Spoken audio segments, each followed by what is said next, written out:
Well, hello, everyone, and welcome back to another Sunday School review. We're going to get into God's Word and see what we can get from this Word today. And man, I tell you what, this Word is jam-packed with information today. So I'm going to have to get right on into it and stick with these notes because hey, this is so relevant and it covers us in modern day times and in terms of decisions that we make, foods that we eat, exercise that we do or don't do, making a choice, taking a stand. It just covers a lot of ground. And we're going to jump into it today. And the subject is what you see on the screen, watching our consumption. Daniel chapter 1, verse 8 through 17, very familiar text. And then First Timothy chapter 4, verses 7 and 8. Maybe not so familiar, but it's also one that we've read time and time again. Let's get right on into it. But Daniel proposed in his heart that he would not defile himself with the portion of the king's meat, nor with the wine which he drank. Therefore he requested of the prince of the eunuchs that he might not defile himself. Now God had brought Daniel into favor and tender love with the prince of the eunuchs. And the prince of the eunuchs said unto Daniel, I fear my lord the king, who had appointed your meat and your drink. For why should he see your faces worse liking than the children which are of your sort? Then shall ye make me endanger my head to the king.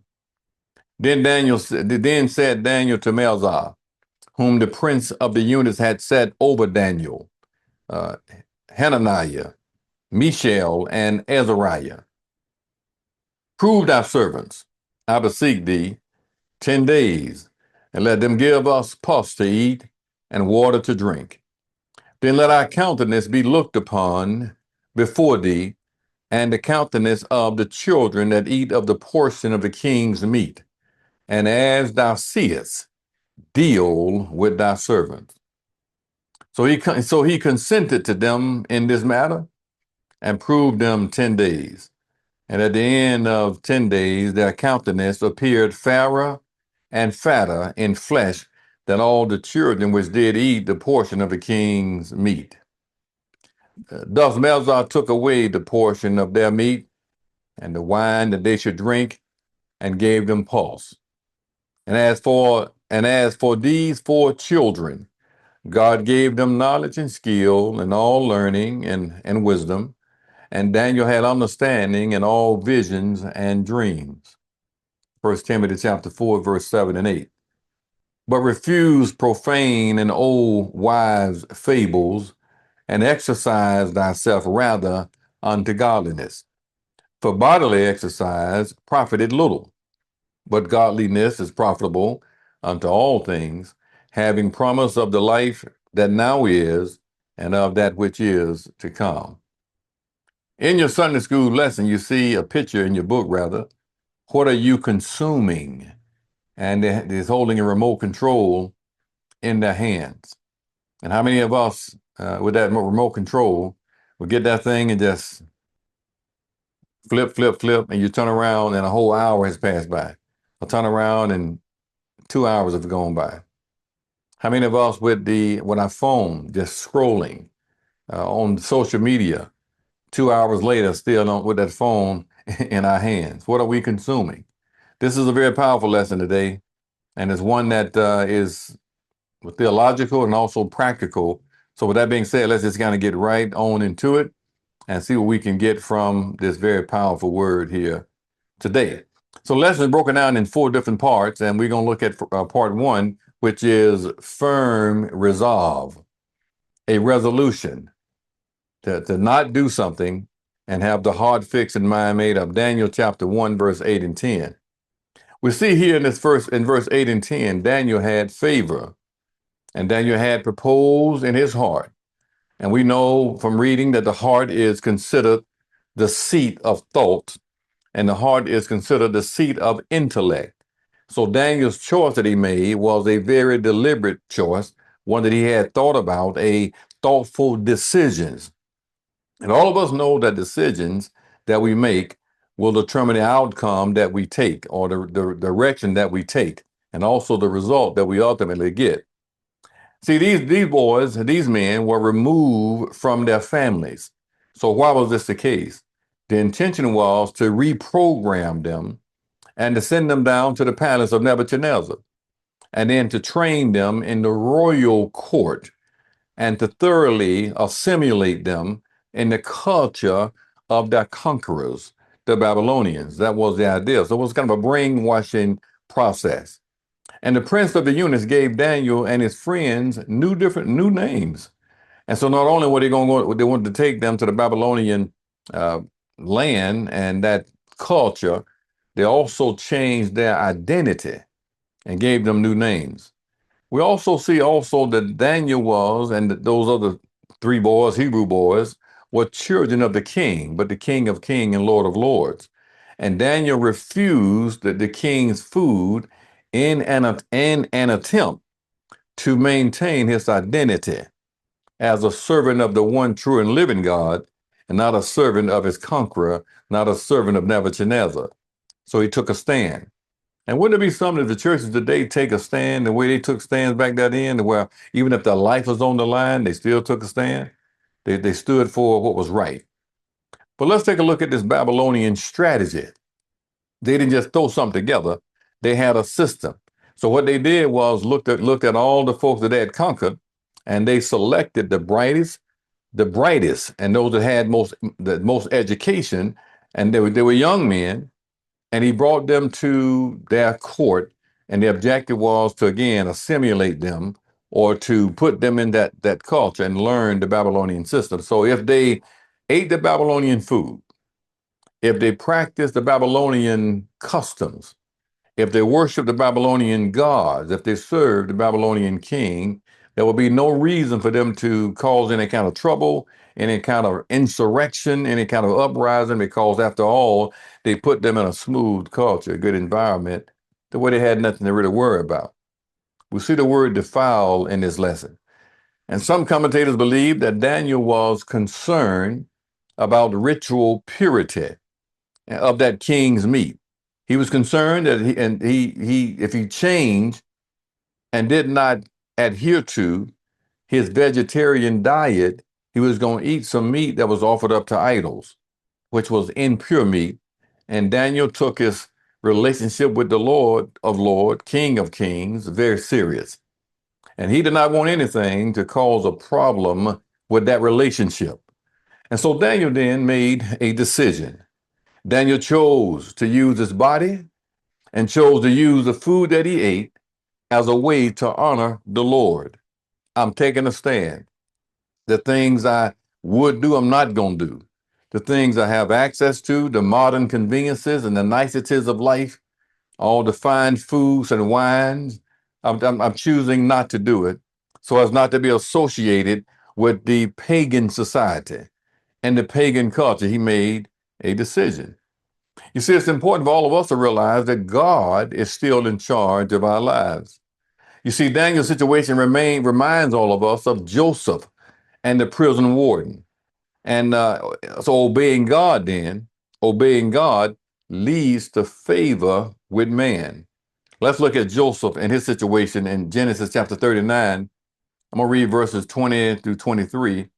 I'm going to read this in the Amplified Version. And Joseph's master took him and put him in the inner prison, a place where the state prisoners were confined. So he was there in prison. But the Lord was with Joseph and showed him mercy and loving kindness and gave him favor in the sight of the warden of the prison. And the warden of the prison committed to Joseph's care all the prisoners who were in the prison, and whatsoever was done there, he was in charge of it. The prison warden paid no attention to anything that was in Joseph's charge, for the Lord was with him and made whatever he did to prosper. See, when God is on our side, it doesn't matter what the conditions are, doesn't matter what the environment happens to be, those that are over us that could be ruthless and evil and godless. If God is on our side, he's better than the whole world against us. So the prince of the eunuchs then the Hebrew word translated tender love. He had tender love for the prince of the unit, and the prince of the unit did for David.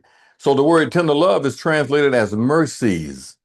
Let's read a little bit about that mercies in Daniel chapter 9 and verse 9, which this was the case here. It was tender mercy.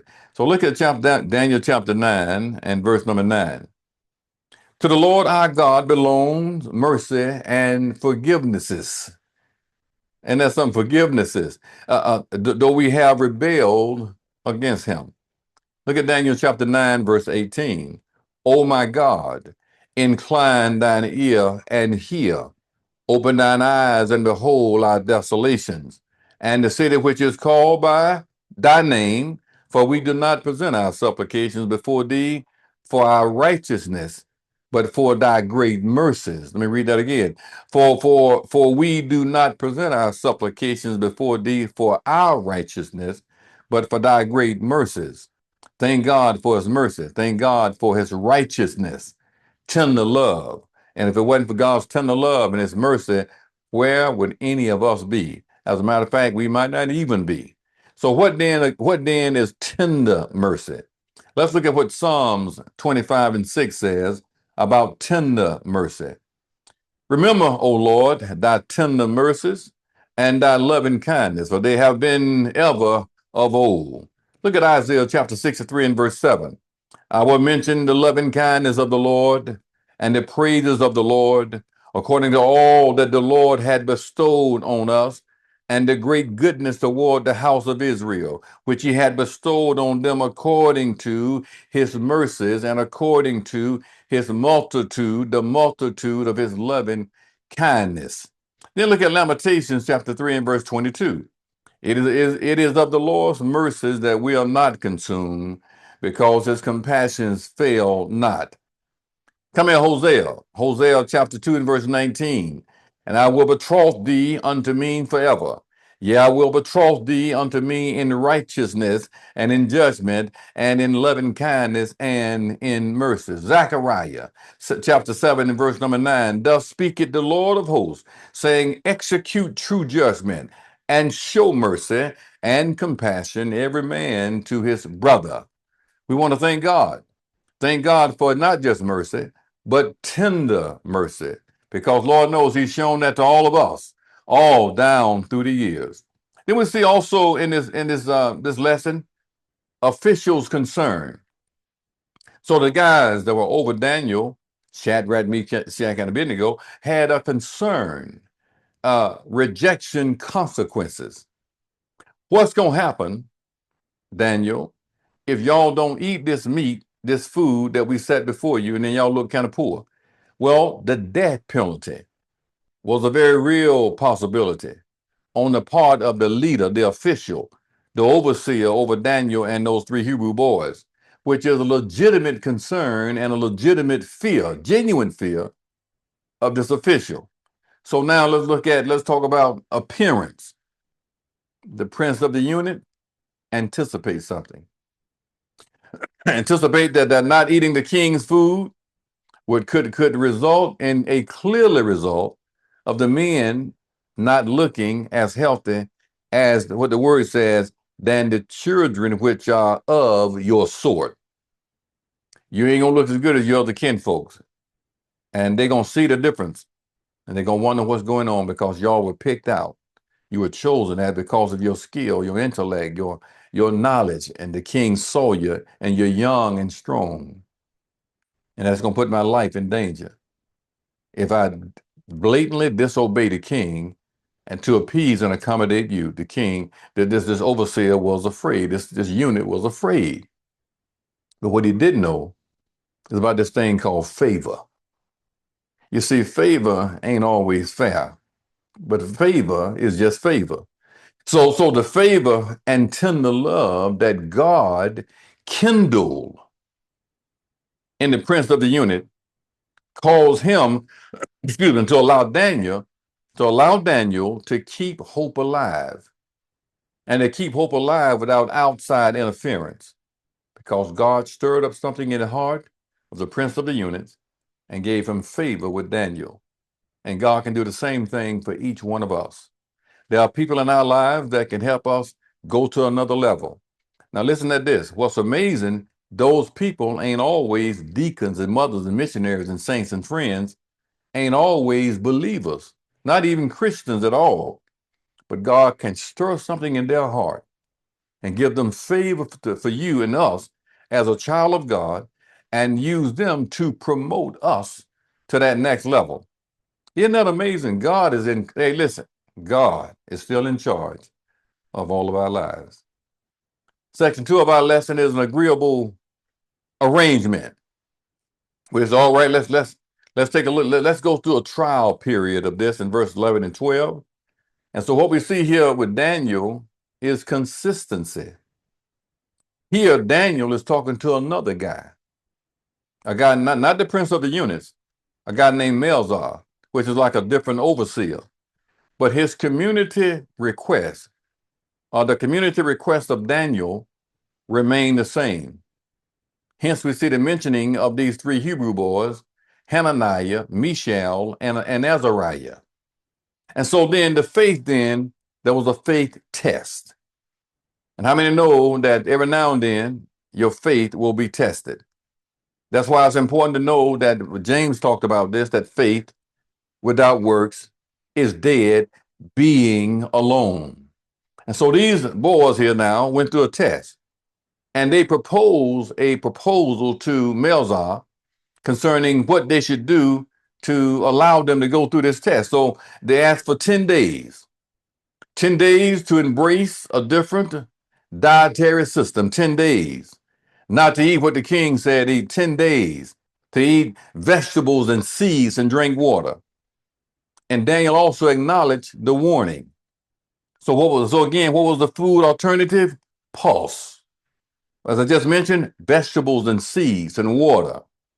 Instead of these delicacies of the king, this rich food supply and this very good wine, and I ain't talking about no grape juice. They had wine back at that time. And so thus the diet, resembles the diet that God gave Adam and Eve in the Garden of Eden in Genesis chapter 1, verse 29. What's the key point again? The key point is Daniel, I want to bring this point out again that I made earlier, used his body and his food and the food that he ate as a way to honor God, a charge to keep I have and a God to glorify. So then this comparison here in verse 13 and 14 was accepted. So what are the test terms? We'll keep this between us, Melzar, between me and you. And then what I want you to do is to examine us, look us over 10 days later. And here's what the word says. And as thou seest, deal with thy servants. If things ain't the way they need to be, hey, we are willing to deal with the consequences for the God that we serve. And Daniel knew this is the same Daniel now. You heard about him in the lion's den. The same Daniel, them Hebrew boys, you heard about him in that fiery furnace. Daniel knew the God that he served. And so after this deliberation and conversation here, this agreement, the permission was granted. I mean, you got to realize that Melzar is in his mind saying, what in the world could happen in 10 days? They sure ain't gonna look no better. Now, they could look worse, but they sure ain't gonna look no better than nobody else in 10 days. That's what he thought. So now we see in the third part of our lesson some clear results. We see the contrast in appearance, the comparison of those that ate at the king table and those that ate, but they decided to eat to distinguish themselves from the pagans.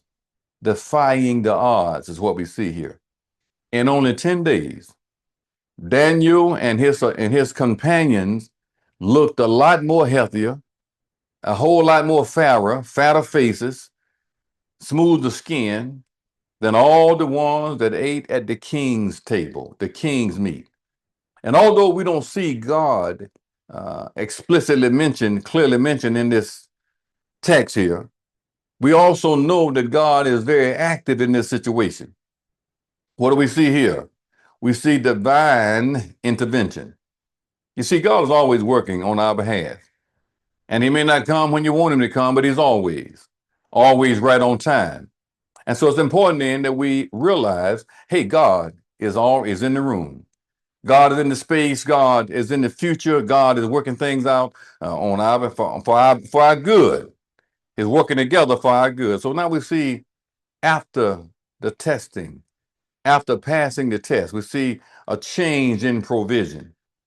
Daniel and them boys with him, his three companions, was granted a different dietary exemption, not just for 10 more days, but it was ongoing. Daniel, y'all keep doing what y'all doing because it is apparently working. As far as he could see, it's working. I don't know what's going on biologically, but all I know, y'all look pretty good. All I know, y'all look better than all the rest of them. You eating vegetables and seeds and drinking water. So what do we see here then in verse 17 is a blessing from the Lord.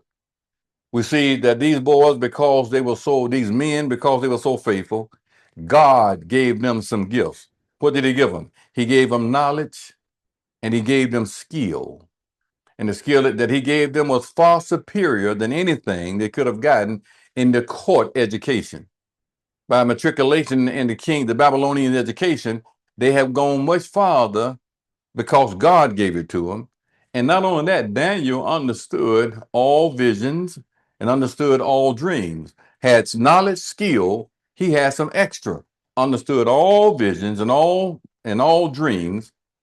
And he did all this, and he succeeded in the Babylonian court system and didn't have to matriculate through the educational system. Y'all hear what I just said? And he was far more advanced than those that went through the educational system of the Babylonian Empire, because he had God. And God, look at what God did. God willed it so. God allowed him to advance, to take a quantum leap. Ain't that something to leap through time? Because he was on God's side. And I'm not saying anything is wrong with that system. I'm not when I say that system, educational system. If I had to do it all over again, I would probably go to college and do all that thing, go to the military and all that, get all kind of advanced degrees. But like many others that's in business in the church today, it wasn't a requirement. And the Lord still came in, and I know it was the Lord now, and made it so. And this is the case around the country and many parts of the world. With God, all things are possible. We see in the fourth part of our lesson, we see preferred path. We're going to change gears now and go to the New Testament in 1 Timothy chapter 4, verse 7 and 8. Paul is teaching Timothy to avoid being a fool and being foolish. Paul is in a seasoned general in the gospel and teaching young Timothy what to watch out for. A minister warning. Paul cautions Timothy against these profane and old wives' fables. What is profane and old wives' fable? Ungodly, superstitious myths, deviations or diversions from spiritual devotion. What does this mean, Paul? What does this sign mean? What does this over here in the sky mean? Paul said, don't even entertain that. That's a terrible waste of your time, and it is a distraction and the trick of the enemy. And so we see Paul using what's called an imperative verb. Imperative verb is it's not a suggestion. It's almost like a command. Go here and do that. Because Paul knew that if he got entangled in these profane, old wise fables and superstitions and diversions, it was going to cause him to be entrapped. And every young minister and ministry need to be taught by a seasoned minister or ministry. And don't think you know it all because you just got saved and you got you a Bible and you done gone through seminary. It's not enough. Advice is still very necessary. So we see now also in the next part of the B part of verse 7, is that it's important to pursue godliness. To pursue godliness. So we see the exercise routine. And Paul teaches Timothy to take the same kind of drive, the same kind of determination, the same kind of discipline and self-control of the body, exercise and diet that an athlete has to take to be competitive. But he wanted him to have that same mindset in pursuing or going after godliness. You see, class, it's just not enough just to avoid evil. We got to pursue holiness. It's not enough to say, I'm not going down to the club. I'm not going down to that event. I'm not going down. I'm not going to talk to him. I'm not going to talk to her because they're up for no good. They have no values. They have no compass. They have no North Star. I'm not going to deal with them. I'm going to avoid them. That's not enough. We got to go on to pursue holiness. We got to pursue doing the right thing. We got to exercise in doing the right thing. Look at what Paul said in 1 Corinthians chapter 9 and verse 24. I'm going to read this in the Amplified Version. Do you not know that in a race, all runners compete, but only one receives a prize? So run your race, that you may lay hold of the prize and make it yours. We got to run. KJV says it this way. Know you not that they which run in a race run all, but one receiveth the prize. So run that you may obtain. The old song in the old church says, I'm going to run. I can't tarry. Run. I can't tarry. Running up the King Highway. Run. You know, I went to I think it was Ellis Island. I can't think of it. Ellis Island, where the Marines were training some time ago. When I went there, my wife and I went there as well. One of the young men that we knew was in the Marine. We went there just to see something that was going on there. They was running everywhere. They weren't walking. They was running in a hurry, not just trotting, not just easily walking, but running. And now I want to kind of look at now a recap here of the benefits. Let's look at a recap of how they reap the benefits in verse number 8. It says, bodily exercise profited little. Bodily exercise profited little. Now, there's a wrong interpretation here. People think, hey, well, exercising ain't doing nothing for me. That's where you're wrong. Exercise and taking care of our body is important. You know why? Jesus took care of his body. If it's important to Jesus, it's important to us. Let me read what Mark said in Mark chapter 6, and we're almost out of time here. Mark 6 and 31. And he said in the Amplified Version, and he said to them, as for you, come away by yourselves to a deserted place and rest a while.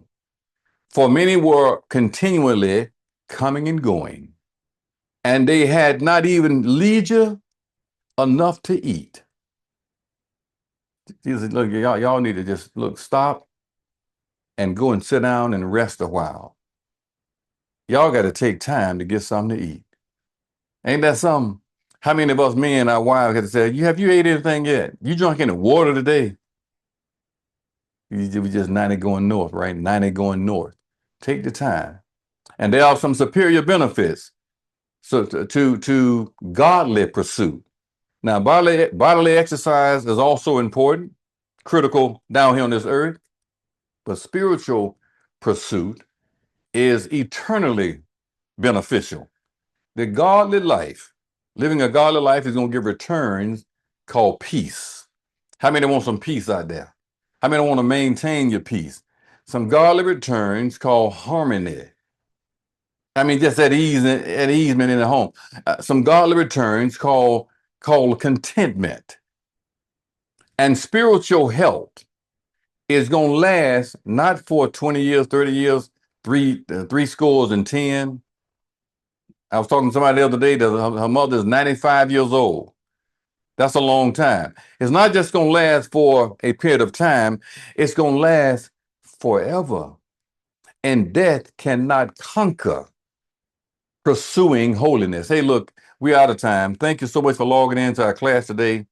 We look forward to seeing you again next week for our next Sunday School Review. Y'all take care.